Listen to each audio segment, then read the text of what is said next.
जय हिंद प्यारे बच्चों। देखिए प्यारे बच्चों, आज की इस वीडियो में हम लोग मैट्रिक बोर्ड परीक्षा 2024 में आने वाले विज्ञान यानी साइंस के काफ़ी महत्वपूर्ण ऑब्जेक्टिव क्वेश्चन को इस वीडियो में करने वाले हैं।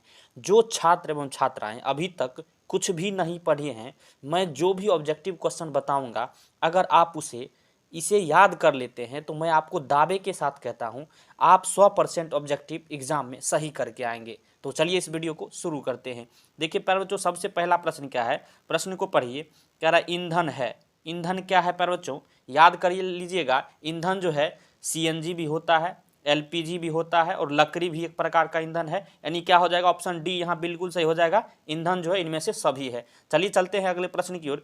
दूसरा प्रश्न क्या प्यारे बच्चों, प्रश्न 2 को पढ़िए। जबरदस्त प्रश्न है, छपने वाला प्रश्न प्यारे बच्चों। कह रहा है जीवाश्म ईंधन का उदाहरण है। जीवाश्म ईंधन का उदाहरण क्या हो जाएगा प्यारे बच्चों, याद करिएगा। जीवाश्म ईंधन पेट्रोलियम भी होता है और कोयला भी होता है। यानी क्या हो जाएगा, ऑप्शन सी बिल्कुल सही हो जाएगा। ए और बी दोनों याद रखिएगा, ऑप्शन सी बिल्कुल सही है। चलिए चलते हैं अगले प्रश्न की ओर। प्रश्न 3 को पढ़िए। कह रहा है अमोनियम क्लोराइड का जलीय विलयन होता है। अमोनियम क्लोराइड का जलीय विलयन कैसा होता है प्यारे बच्चों, याद रखिएगा। बहुत ही जबरदस्त प्रश्न है। अम्लीय होता है, ऑप्शन ए यहाँ बिल्कुल सही है, याद रखिएगा। आगे देखने की जरूरत नहीं है, ऑप्शन ए में ही मिल गया। प्रश्न 4 को पढ़िए। देखिए सबसे इंपॉर्टेंट प्रश्न प्यारे बच्चों। कह रहा है इथेन का आणविक सूत्र C2H6 है। इसमें सहसंयोजक बंधनों की संख्या है। कितनी सहसंयोजक बंधनों की संख्या है प्यारे बच्चों, इस कॉन्सेप्ट को समझिए। देखिए C2H6 मतलब दूगो कार्बन दिया है और हाइड्रोजन 6 दिया है। तो इसका संरचना सूत्र इस तरह से बनेगा, आसानी से आप समझ लीजिएगा। देखिए मैं आपको समझा दे रहा हूं किस तरह से आपको सहसंयोजक बंधन निकालना है C2H6 में। अब देखिए कार्बन के कितने होते हैं, 4 होते हैं। तो 1 2 3 हो गया। अब इसके साथ जो है कितना बॉन्ड बनेगा, 1 बॉन्ड बनेगा। अब देखिए यहाँ जो है जोड़िए, 1 2 3 4 5 6 और 7। सिंगल बॉन्ड कितना है प्यारे बच्चों, एकल बंधन 7 है। यही जो है सहसंयोजक बंधनों को दर्शाता है। तो यहाँ से ऑप्शन डी क्या हो जाएगा, बिल्कुल सही हो जाएगा। एथेन में जो है 7 सहसंयोजक बंधन होते हैं। कॉन्सेप्ट क्लियर हो गया, समझ में आ गया। प्रश्न देखिए, अगर प्यारे बच्चों अगर वीडियो पसंद आ रहा हो तो लाइक जरूर करिए और अपने दोस्तों में भी शेयर करिए। समझ में आ गया। प्रश्न 5 को पढ़िए। कह रहा शल्य चिकित्सक में टूटी हड्डियों को जोड़ने के लिए प्रयुक्त होने वाला रासायनिक पदार्थ का नाम क्या है प्यारे बच्चों। कौन सा पदार्थ जो है, रासायनिक पदार्थ का यूज जो है शल्य चिकित्सा जो है टूटी हड्डियों को जोड़ने में करता है। बहुत ही महत्वपूर्ण प्रश्न प्यारे बच्चों, बार बार पूछा जाता है। स्टार लगा लीजिए, प्रश्न छपेगा आपके परीक्षा में। मोस्ट वीवीआई प्रश्न प्यारे बच्चों, तो याद रखिएगा। प्लास्टर ऑफ पेरिस का जो है उपयोग करता है, प्रयुक्त करता है डॉक्टर टूटी हड्डियों को जोड़ने के लिए। यानी ऑप्शन सी क्या हो गया, बिल्कुल सही हो जाएगा। याद रखिएगा, बहुत ही महत्वपूर्ण प्रश्न है। प्रश्न 6 को पढ़िए।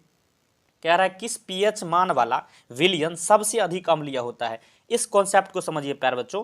देखिए 7 जो होता है ये उदासीन होता है, न्यूट्रल होता है। 7 से ज्यादा जितना भी होगा वो सभी क्षारीय विलयन को दर्शाता है, और 7 से कम जितने भी होगा वो सभी अम्लीय विलयन को दर्शाता है। तो देखिए कह रहा है सबसे अधिक अम्लीय विलयन कौन होगा, तो 7 से कम 6 5 4 3, तो लास्ट जो एक आएगा ये सबसे मजबूत होगा, सबसे अधिक अम्लीय होगा। यानी ऑप्शन ए यहाँ बिल्कुल सही हो जाएगा। याद रखिएगा। कॉन्सेप्ट समझ में आ गया। वीडियो पसंद आ रहा है तो लाइक करिए, अपने दोस्तों में धराधर शेयर करिए प्यारे बच्चों। प्रश्न 7 को पढ़िए। कह रहा एथाइन में कार्बन कार्बन परमाणुओं के बीच कितने सहसंयोजक बंधन होते हैं। देखिए प्यारे बच्चों ये भी प्रश्न कॉन्सेप्चुअल है, समझिए। एथाइन का आणविक सूत्र क्या होता है, C2H2 ये होता है आणविक सूत्र, याद रखिएगा। अब देखिए कार्बन दूगो है और हाइड्रोजन क्या है, दूगो है। तो देखिए इस तरह से बनेगा।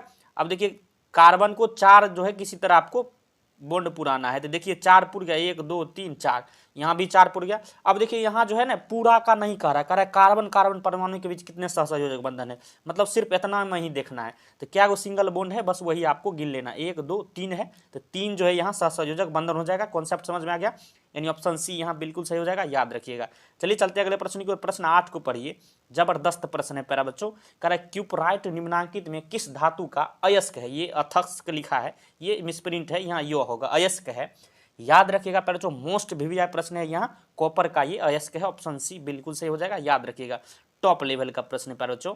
प्रश्न 9 को पढ़िए। कह रहा निम्न में से किसे रासायनिक दूत कहा जाता है प्यारे बच्चों।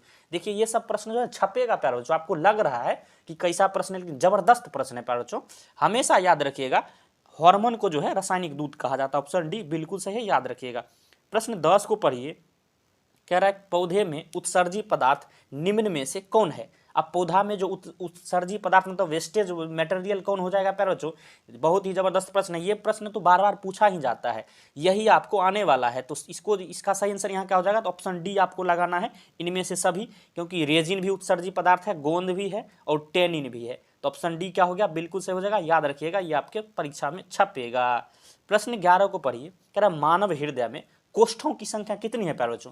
ये प्रश्न तो बार बार आता ही, आपको याद ही होगा। हमारे हृदय में कितने कोष्ठों की संख्या होती है? तो 4 होती है। ऑप्शन डी यहाँ बिल्कुल लगा देना है, ऑप्शन डी बिल्कुल सही है। प्रश्न 12 को पढ़िए, कह रहा निम्न में से कौन हेट्रोक्राउन ग्रंथि है प्यारे बच्चों? देखिए ये सब प्रश्न जो है यूनिक प्रश्न है प्यारे बच्चों, बहुत ही जबरदस्त है, डायरेक्ट आपको यही पूछे जाएगा। प्रश्न 12 का सही आंसर आप लगाइए, सही आंसर आपको ब्रिसन लगाना है, ये हेट्रोक्राउन ग्रंथि जो है ब्रिसन हो जाएगा, ऑप्शन सी बिल्कुल सही है, याद रखिएगा। प्रश्न 13 को पढ़िए, कह रहा है पौधों में गैसों का आदान प्रदान होता है। अब देखिए इस प्रश्न में बच्चे कंफ्यूज करेंगे, मैं स्टार लगा देता हूं, जरूर आप कंफ्यूज करिएगा। अब कहिएगा पौधों में जो गैसों का आदान प्रदान तो सिर्फ जो है रंध्र से होता है। नहीं बच्चों, बात रंध्र से भी होता है, रंध्र से भी होता है और जड़ की सतह से भी कभी कभी होता है, इसलिए यहाँ से ऑप्शन डी बिल्कुल सही हो जाएगा। इनमें से सब के द्वारा जो है गैसों का आदान प्रदान होता है। समझ में आ गया? देखिए डाउट वाला क्वेश्चन था। प्रश्न 14 को पढ़िए, कह रहा है निम्नलिखित में कौन पुरुष हार्मोन है? पुरुष हार्मोन यहाँ कौन है हो जाएगा प्यारे बच्चों? याद रखिएगा, ये प्रश्न तो बार बार आता ही है, महत्वपूर्ण प्रश्न है प्यारे बच्चों। तो टेस्टोस्टेरोन जो है पुरुष हार्मोन है, ऑप्शन सी बिल्कुल सही है, याद रखिएगा, टेस्टोस्टेरोन। अब देखिए प्रश्न 15 को पढ़िए, किण्वन क्रिया पाई जाती है। किण्वन क्रिया किसमें पाई जाती है प्यारे बच्चों? तो याद रखिएगा, ये जो है ईस्ट में पाई जाती है, यानी ऑप्शन बी यहाँ से जो है बिल्कुल सही हो जाएगा, याद रखिएगा। चलिए चलते हैं अगले प्रश्न की ओर। प्रश्न जो है 16 को पढ़िए प्यारे बच्चों, क्या कह रहा है? देखिए बहुत ही जबरदस्त प्रश्न है, कह रहा है कि प्रकाश संश्लेषण होता है। प्रकाश संश्लेषण कब होता है? आपको तो पता होगा, दिने में न होता है। ऑप्शन ए यहाँ बिल्कुल सही लगा देना था, ऑप्शन ए सही हो जाता। प्रकाश संश्लेषण रात में नहीं दिन में होता है, याद रखिएगा। अब देखिए प्रश्न जो है 17 क्या कह रहा है? कह रहा आयोडीन को निम्नलिखित में किस द्रव में घोलने से टिंक्चर आयोडीन बनता है? अब टिंक्चर आयोडीन कैसे बन जाता है प्यारे बच्चों?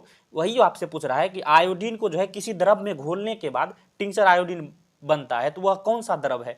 याद रखिएगा, बहुत ही महत्वपूर्ण प्रश्न है प्यारे बच्चों, स्टार लगा लीजिए, आपके परीक्षा में छपेगा। एथिल अल्कोहल के जो है द्रव में आयोडीन को जब हम घोलिएगा तो यही टिंक्चर आयोडीन बन के निकलेगा, यानी ऑप्शन डी बिल्कुल लगा देना है सही आंसर।